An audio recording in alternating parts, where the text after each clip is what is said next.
Greetings, Christ King family, and welcome to our Monday devotions. I do believe this is the last of my question series devotions. Um, and um, this was one that I really had to sit with for a while because our question this week has to do with depression and why we don't talk about it. Um, I'm not sure if the person asking the question was asking why we don't talk about it in sermons, why we don't talk about it with each other, why we don't talk about it in church. I'm not sure necessarily um, what the full context of the question was. However, I really had to sit with it because I primarily work with young people and have worked with young people for the past 15 years. And young people, believe it or not, talk about things like depression and mental health all the time. Young people often have no problem sharing that they have a therapist or that they are on medication for um, either a neurodiversity um, diagnosis or for a mental health issue. And I think that in some ways, our discourse around mental health is changing as a society. We are talking more about it, but not everyone is talking about it more. And we don't necessarily talk about it um, from the pulpit or from uh, in church necessarily. Um, in the same way that we don't always talk about other health diagnoses because we're not doctors, right? Pastor Jay and I are not physicians, and so um, we as Christians believe in not only the power of God but the power of science, right? And so we know that the studies around mental health have grown leaps and bounds over the past, um, well, for centuries, right? In Jesus's time, um, when they talked about casting out demons from people, uh, those people could have been struggling with mental health issues, right?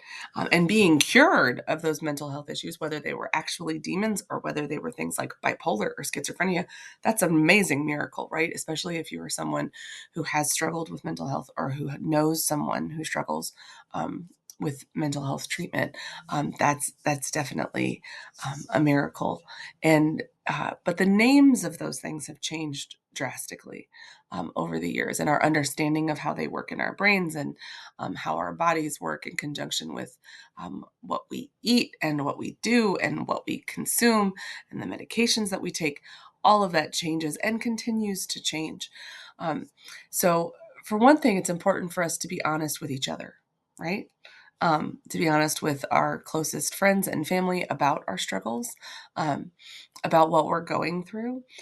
In her book, Outlaw Christian, um, Dr. Jacqueline Busey, who was one of the speakers at the youth gathering and someone I dearly love, uh, wrote about um, ways you can be an outlaw Christian, ways you can kind of break these unwritten rules about what it means to be a Christian. And one of those things she talks about is lament, that the church has been historically bad with lament. And I don't think she's wrong.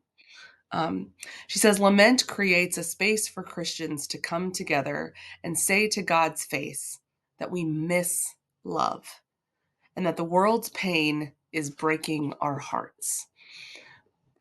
Sometimes that pain is the pain of depression, whether that is clinical depression, whether it is a state of being, whether it's something that's relating to um, aging with dementia or Alzheimer's.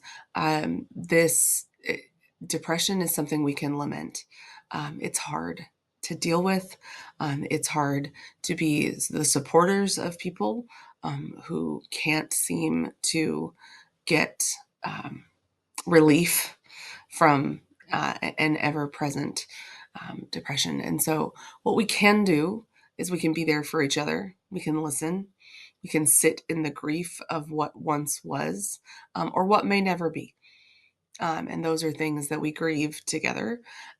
And we can continue to try and support each other through those things. And again, talk about them, right? Talk about our struggles, talk about our laments. Um, Gather together in those spaces to lament that we miss love and that the world's pain is sometimes just a little too much. So I hope that you continue to do those things together, or you find a space to be able to do those things within the faith community. And maybe there are ways we can talk about it more um, from a pulpit. And while always remembering that Jesus' resurrection hope is our greatest hope that we have here on earth, that Jesus is more powerful than all the depression and anything else that can come. So I hope that's helpful. And even if it's not, I hope it at least resonates with you. And I pray that this week we will find spaces to sit together in the yucky parts of life, and that we will continue to both rejoice together and lament together. Bye, everyone.